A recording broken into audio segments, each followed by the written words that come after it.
লা তাবদীলা লিকালিমাতিল্লাহ,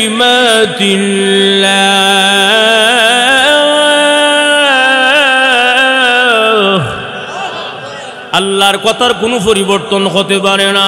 রে সালমান ফারসি, আমি জানি মহান আল্লাহর রাস্তা দান করলে 1 টাকা দান করলে 10 টাকার সওয়াব, একটা ডালিম দান করলে 10টা ডালিমের সওয়াব 10 গুণ পাওয়া যায়। আমি 9টা কেন পাবো রে? আমি 10টাই পাওয়ার কথা। ভাইয়েরা আমার, এই কথা থেকে আমরা বুঝতে পারলাম আল্লাহর রাস্তায় 1 দান করলে 10 গুণ সওয়াব। ভাইয়েরা, আলী রাদিয়াল্লাহু তাআলা আনহু মন খারাপ করলেন না। আল্লাহর হস্তে বলছেন, আল্লাহর হস্তে, আল্লাহর হস্তে আমাকে ওই অর্ধেকটা ডালিম দিয়ে দেন, আমি খেতে চাই, আমি পুরাপুরি ভালো হয়ে যাব। ভাইয়েরা আমার, হযরত আলী রাদিয়াল্লাহু তাআলা আনহু দেরি করলেন না, থলি থেকে অর্ধেকটা ডালিম বের করে তাকে দিয়ে দিলেন। সে খাবার খেয়ে চলে গেল। এই অবস্থা হযরত আলী রাদিয়াল্লাহু আনহু বাসার দিকে যায়, বাড়ির দিকে যায়, 1 কদম আগায় 1 কদম পিছায়, 1 কদম আগাবা আর 1 কদম পিছায়। কেমনে গিয়া বলি ফাতেমাকে একটা ডালিম আনতে পারলাম না, তাহলে তো আমার লজ্জা স্যার আর কিচ্ছুই নাই। হযরত আলী রাদিয়াল্লাহু তাআলা আনহু দরজার সামনে গিয়া দাঁড়ায়া রইলেন। হযরতে ফাতেমা আওয়াজ শুনে বুঝতে পারলেন আলী চলে আসছেন, কিন্তু লজ্জায় দরজার মধ্যে নক করে না। কি জবাব দিব আমার আহলিয়াকে, আমার পরিবার, আমি কে জবাব দিব? একটা ডালিম আনতে পারলাম না আমি। কিন্তু ফাতেমা রাদিয়াল্লাহু আনহা দরজা খুলে বলেন, স্বামী হে, আসেন না কেন ভিতরে? কোনো অসুবিধা নেই। কোনো কথা কয় না, কোনো অসুবিধা নেই। বলে হ্যাঁ, ডালিম তো আনতে পারলাম না। অসুবিধা নাই গো, কেন আনতে পারলাম না? বলে আল্লাহর হস্তে আমি ভিক্ষুককে দিয়ে দিলাম, ভিক্ষুককে দান করে দিলাম। এমনি ফাতেমা বলেন, আপনি ভিক্ষুককে ডালিম দিয়ে আসেন, এই দিকে মহান আল্লাহ আমাকে পুরাপুরি সুস্থ বানায়া দিছে। ডালিম দিয়ে আসছে ভিক্ষুকরে, আর এদিকে আস্তে আস্তে দেখে অসুস্থতা অসুস্থ হয়ে গেছে গা, পুরাপুরি সুস্থ। সুস্থ করার মালিককে বাস। আলীও খুশি, ফাতেমাও খুশি। কিন্তু ঘটনা কি ঘটলো দেখেন, এখানে শেষ না।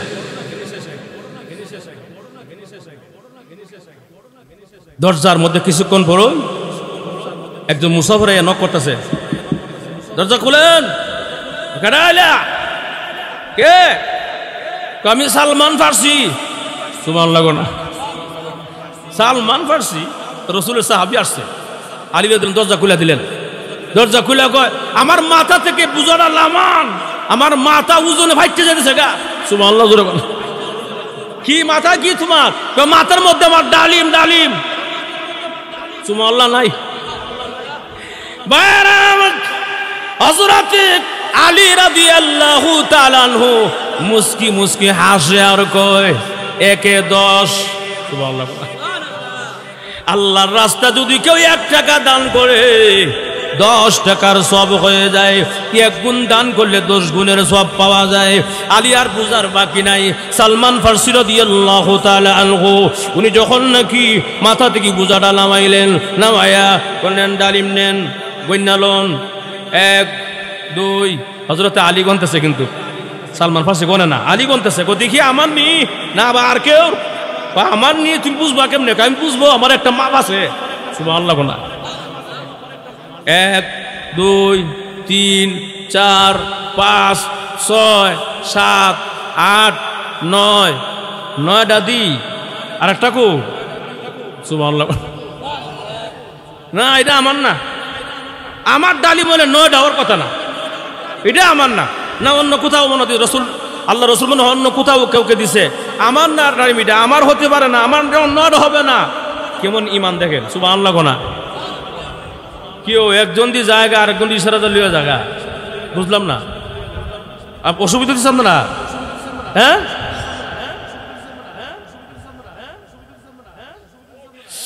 ভাইয়ার আমার, আলী রাদিয়াল্লাহু আনহু গনেন 9টা পর্যন্ত গনে কই, এটা আমার না, যাও লে যাও।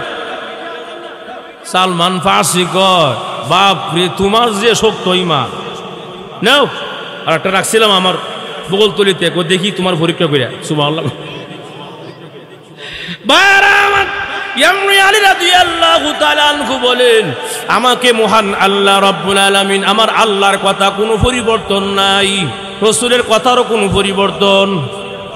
আরো জোরে কোন সম্পদ থেকে উলাইকা হুমুল মুমিনুনা হাক্কা, তারাই হলো প্রকৃত মুমিন। সুবহানাল্লাহ জোরে কোন। লাহুম দারাজাতুন ইনদা রাব্বিহিম ওয়া মাগফিরাহ ومغفرة ورزق كريم।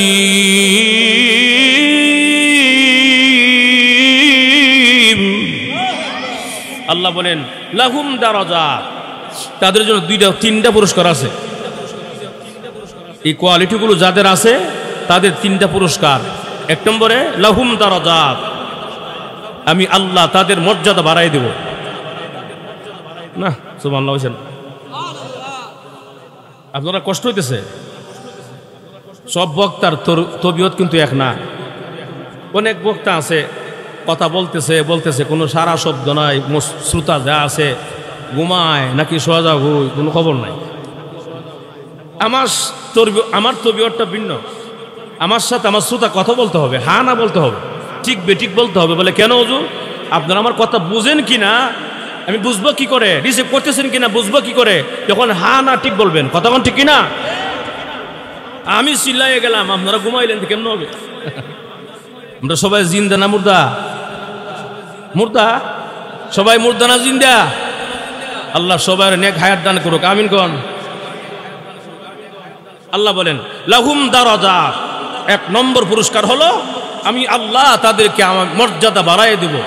লাহুম দারাজাতুন ইনদা রাব্বিহিম ওয়া মাগফিরা, এবং দুই নম্বর পুরস্কার হলো আমি তাদের জিন্দেগীর সমস্ত গুনাহ মাফ করে দেব। তিন নম্বর পুরস্কার হলো ওয়ারিজকুন কারীম, আমি আল্লাহ তাদেরকে সম্মানজনক রিজিক দান করব। কাজ এখানে বললাম দুইটা, এর আগের আয়াত আরো কোয়ালিটি আছে, বললে লম্বা হয়ে যাব, দীর্ঘ হয়ে যাব। আমি শুধু এই শেষের আয়াতের অংশটুকু বললাম যে দুইটা কাজ এখানে এই অংশের মধ্যে। এক নম্বরে নামাজ, দুই নম্বরে আল্লাহর রাস্তায় দান খয়রাত করা। আল্লাহর রাস্তা কি করা? দান খয়রাত করা। দান খয়রাত করলে আর নামাজ কায়েম করলে পুরস্কার কয়টা? দুইটা না তিনটা? তিনটা। কয়টা পুরস্কার? এক নম্বর আল্লাহ তাআলা আপনারা কি করবে? মর্যাদা বাড়াইয়ে দিবে। দুই নম্বর আল্লাহ জিন্দেগীর গুনাহ মাফ করে দিবে। তিন নম্বরে আল্লাহ আপনাকে সম্মানজনক রিজিক দান করবে। সুবহানাল্লাহ জোরে কোন। এই আমলগুলো আমরা করতে রাজি আছি ইনশাআল্লাহ। ভাইয়ার আমার, আল্লাহর রাস্তা দান করা যে কি ফজিলত। এক হাদিস শরীফে আল্লাহর রাসূল বলেন ইত্তাকুন নার, আল্লাহ বলেন রাসূল বলেন তোমরা জাহান্নামের আগুনকে ভয় করো, এবং জাহান্নামের আগুনের ভয়ে অন্তত খেজুরের অর্ধেকটা হইল আল্লাহর রাস্তা দিয়া জাহান্নামের আগুন থেকে বাঁচো। যেরকম ঠিক কিনা? আরেক হাদিসে আল্লাহর রাসূল বলেন আস-সাদাকাতু তারুদ্দুল বালা, সদকা বালা মুসিবত কি করে? দূর করে। বালা মুসিবত দূর করে। কিন্তু আমরা সব ওয়াজ শুনতে রাজি, কিন্তু দান খয়রাতের ওয়াজ শুনলেই কেন যে আমাদের মাথায় আসমান ভেঙে পড়ে। এই সম্পদ কি আপনার? কার? এই এটা মনে রাখবেন, সম্পদটা কার? জমি জামার মালিক, বাড়ির মালিক কে? আপনি তো মাত্র একজন সাময়িক সময়ের জন্য মালিক। অরিজিনাল মালিক, লিগেল মালিক কে? আল্লাহ। সাময়িক সময়ের জন্য আপনাকে আল্লাহ দিয়েছেন। আল্লাহ দিয়া দন দেখে মন কেড়ে নিতে মাজুর এখন ঠিক কিনা? আমরা দান খয়রাত করতে আগ্রহী কম, অথচ সাহাবায়ে কেরামের দান করার কথা বললেই তারা পাগল হয়ে যেতেন দেওয়ার জন্য। সুবহানাল্লাহ জোরে কোন। হযরত ফাতেমা রাদিয়াল্লাহু আনহা, হযরত আলী রাদিয়াল্লাহু আনহু, স্বামী স্ত্রী দুইজন। ফাতেমার একদিন এমন জ্বর উঠছে, প্রচন্ড জ্বর। এই জ্বরের মধ্যে হঠাৎ করে কো স্বামী আমার একটা মনে চাইছিল একটা জিনিস খাইতাম। তো কি খাইবা? একটা ডালিম হইলে একটু ভালো লাগতো, একটা ডালিম খাবো। আলী রাদিয়াল্লাহু আনহু চলে গেলেন ডালিম আনার জন্য। ডালিম আনার জন্য চলে গেলেন, একটা ডালিম ব্যবস্থা করলেন। নিয়ে আসার পথে অর্ধেক রাস্তা আসার পরে একজন ভিক্ষুক তার সামনে কয়, যদি আমার একটা ডালিম খাওয়াইতেন মনে শান্তি লাগতো। আচ্ছা বলেন, উনি উনার ওয়াইফের জন্য ডালিমটা কিনছে, এখন ভিক্ষুক সামনে গিয়া কয় অর্ধেক রাস্তার মাঝখানে আমার একটা ডালিম খাওয়াইলে আমার যে শরীরটা খুব খারাপ, অসুস্থ, শরীরটা ভালো হয়ে গেল, আপনি আর আমি কি কইতাম, আমার কাছে ডালিম দেখছো লেগে জানা চাইছে, কথা কোনা বলতাম না।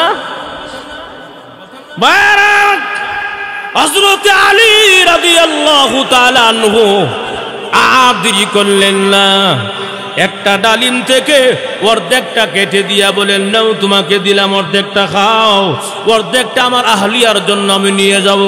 আমার ওয়াইফ অসুস্থ আছেন, জ্বরে আক্রান্ত আছেন, আমার ওয়াইফও ডালিম খাওয়ার কথা বলেছিল, আমি তার জন্য নিয়ে যাব। এই ভিক্ষুকি অর্ধেকটা সামনে দাঁড়ায়া খাইলেন, খায়া বলেন, ও আলী, আমি অর্ধেকটা খাইলাম, অর্ধেক রোগ ভালো হয়ে গেছে, ওই অর্ধেকটা খাইলেও আমি পুরাপুরি ভালো যেতাম গা। আচ্ছা আপনার কথা বুঝে না, সুবহানাল্লাহ জোরে কোন, এটা কেমন ভিক্ষুক? অর্ধেকটা খাইয়া ঘরে দাও।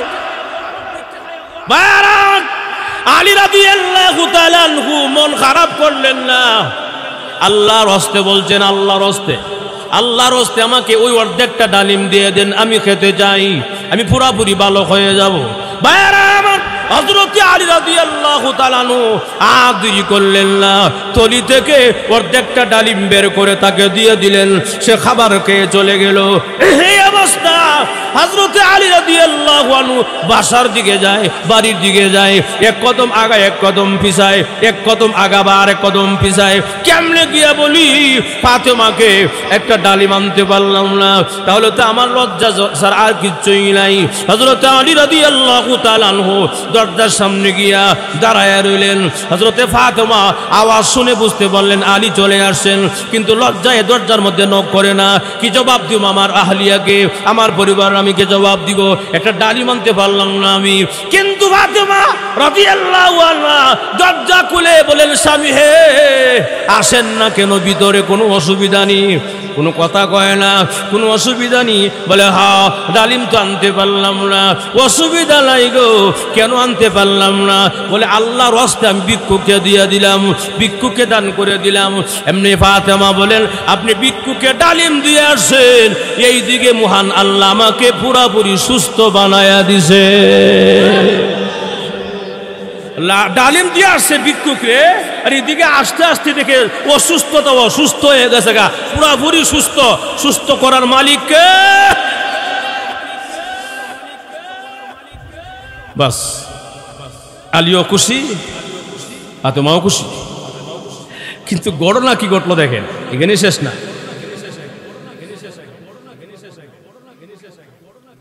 দরজার মধ্যে কিছুক্ষণ পরই একজন মুসাফির নক করতেছে, দরজা খুলেন। কে? আমি সালমান ফার্সি। সুবহানাল্লাহ না, সালমান ফার্সি রাসূলের সাহাবী আসছে। আলী রাদিয়াল্লাহু দরজা খুলে দিলেন। দরজা খুলে কয়, আমার মাথা থেকে বুঝাটা লামান, আমার মাথা ওজনে ভাইতে যেতেছে গা। সুবহানাল্লাহ জোরে বল। কি মাথা কি তোমার? মাথার মধ্যে আমার ডালিম, ডালিম। সুবহানাল্লাহ নাই। হযরত আলী রাদিয়াল্লাহু তাআলা আনহু মুস্কি মুস্কি হাসে আর কয়, একে 10। সুবহানাল্লাহ। আল্লাহর রাস্তা যদি কেউ 1 টাকা দান করে 10 টাকার সব হয়ে যায়, 1 গুণ দান করলে 10 গুণের সব পাওয়া যায়। আলী আর বুঝার বাকি নাই। সালমান ফার্সি রাদিয়াল্লাহু তাআলা আনহু উনি যখন নাকি মাথা থেকে বোঝাটা নামাইলেন, নামায়া বললেন, ডালিম নেন, গন্যালন 1 2। হযরত আলী গনতেছে, কিন্তু সালমান ফার্সি গনে না। আলী গনতেছে, দেখি আমার নি না আর কেউ, আমার নিয়ে তুমি বুঝবা কেমনে? আমি বুঝবো, আমার একটা মাপ আছে। সুবহানাল্লাহ না। 1 2 3 4 5 6 7 8 9 9টা দি, আর একটা কো। সুবহানাল্লাহ না, এটা আমার না। আমার ডালিম বলে 9টা, ওর কথা না, এটা আমার না। না অন্য কোথাও মনে হয় রাসূল আল্লাহ রসুল মনে অন্য কোথাও কাউকে দিছে, আমার না মিটা আমার হতে পারে না, আমার অন্য হবে না। কেমন ইমান দেখেন, সুবহানাল্লাহ গোনা। কেউ একজন দিয়ে জায়গা আরেকজন ইশারা লিয়ে জায়গা, বুঝলাম না অসুবিধা দিচ্ছেন না? হ্যাঁ,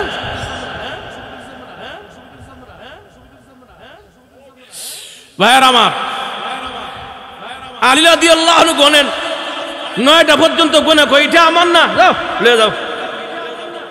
সালমান ফার্সি কয়, বাপ রে তোমার যে শক্ত ইমান, নাও। আর একটা রাখছিলাম আমার বগল তলিতে, দেখি তোমার পরীক্ষা করিয়া। সুবহানাল্লাহ। আলী রাদিয়াল্লাহু তাআলা আনহু বলেন, আমাকে মহান আল্লাহ রাব্বুল আলামিন, আমার আল্লাহর কথা কোনো পরিবর্তন নাই, রাসূলের কথারও কোনো পরিবর্তন। আরো জোরে কোন, লা তাবদীলা লিকালিমাতিল্লাহ,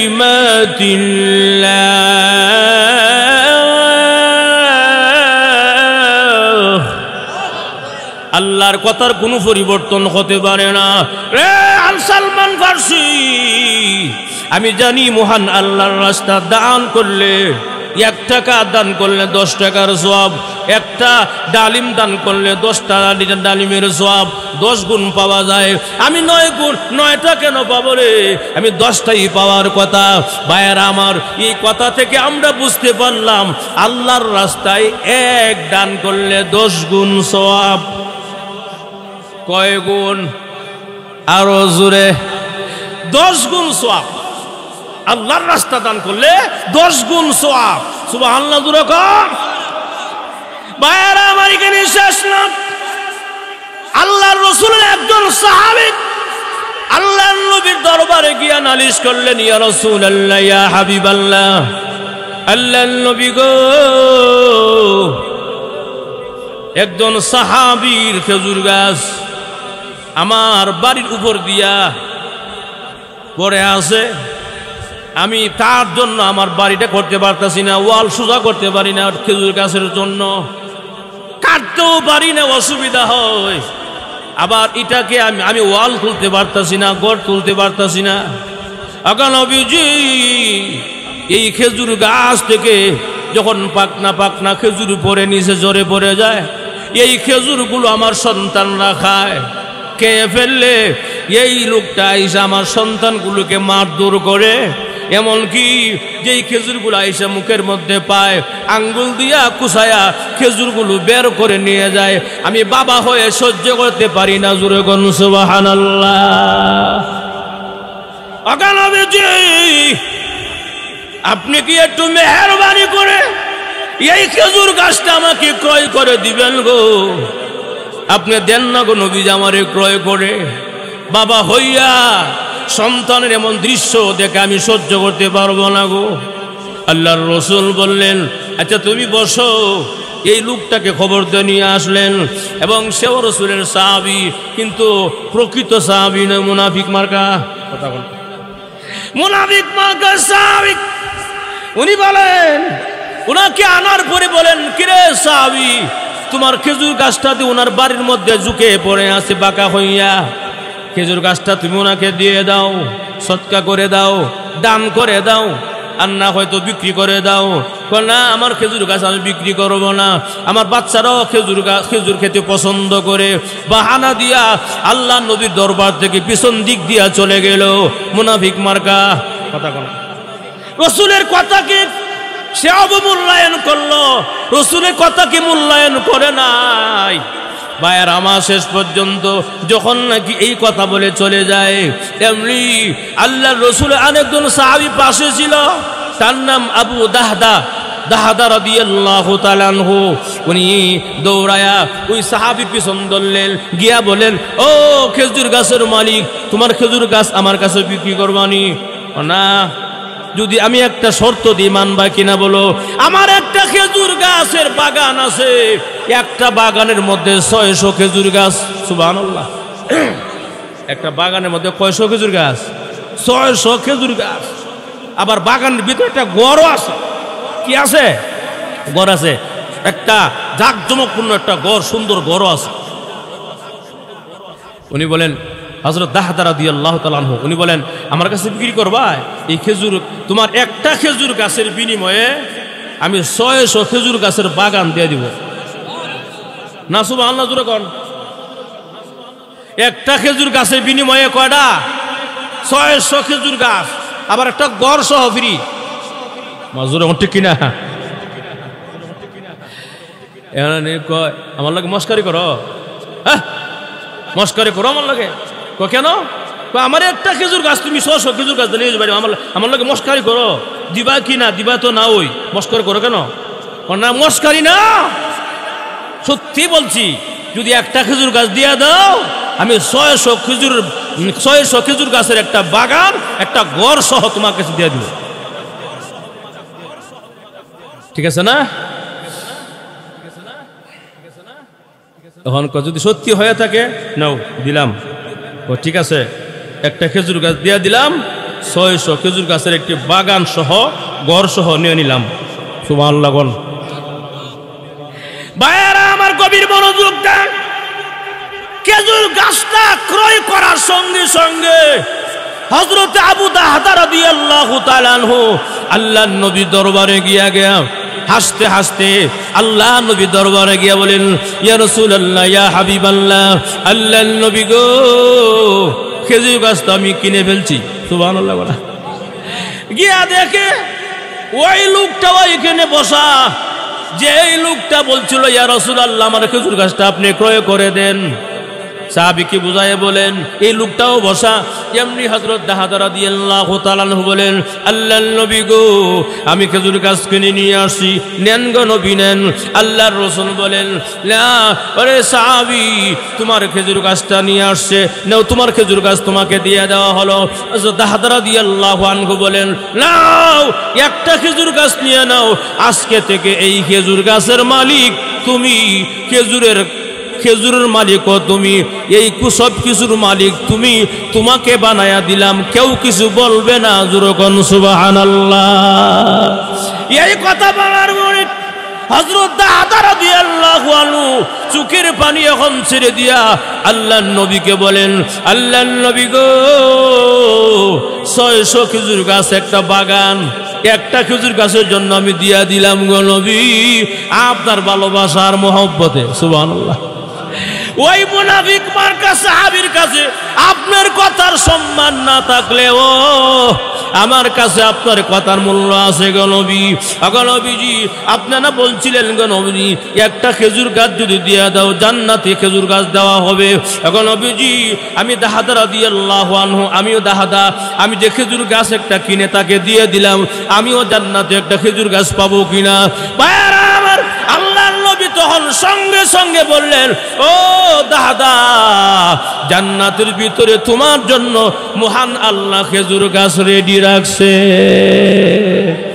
খেজুর গাছ, বিশাল বড় খেজুর গাছ, এত বড় খেজুর গাছ মহান আল্লাহ রাব্বুল আলামিন জান্নাতের ভিতরে দিবেন। গাছটা কত বড় হবে, গাছটা কত বড় হবে। বুখারী শরীফের হাদিসের মধ্যে আল্লাহর রাসূল বলেন, গাছের ছায়া কত বড় হবে। একটা তেজস্বী ঘোড়া, একটা নওজোয়ানি ঘোড়া যদি 100 বছর পর্যন্ত গাছের ছায়ার নিচে দৌড়ায়, আল্লাহর কসম, এই গাছের ছায়া আদৌ শেষ করা কোনোদিন সম্ভব হবে না। এত বড় খেজুর গাছ আল্লাহ পাক তাকে জান্নাতে দিবেন দুনিয়ার খেজুর গাছের বিনিময়ে। জোরে ঠিক কিনা? তাহলে এটাই হল মহব্বতের ভালোবাসা। আল্লাহ আমাকে সম্পদ দিয়েছেন, আমি আল্লাহর রাস্তা ব্যয় করব। বখিলা তুমি কেন করব? আমি তো মালিক নয়, আমি অস্থায়ী মালিক। এই মান্ডার মুরব্বী বাবাজিরা, নওজোয়ান ভাইয়েরা, বাড়িওয়ালা গাড়িওয়ালারা, বলেন আপনারা সত্যি করে বলেন তো, আজকে রাত্রে যদি আপনি মারা যান, আগামীকাল কেমন সময় কই থাকবেন? কথা বলা।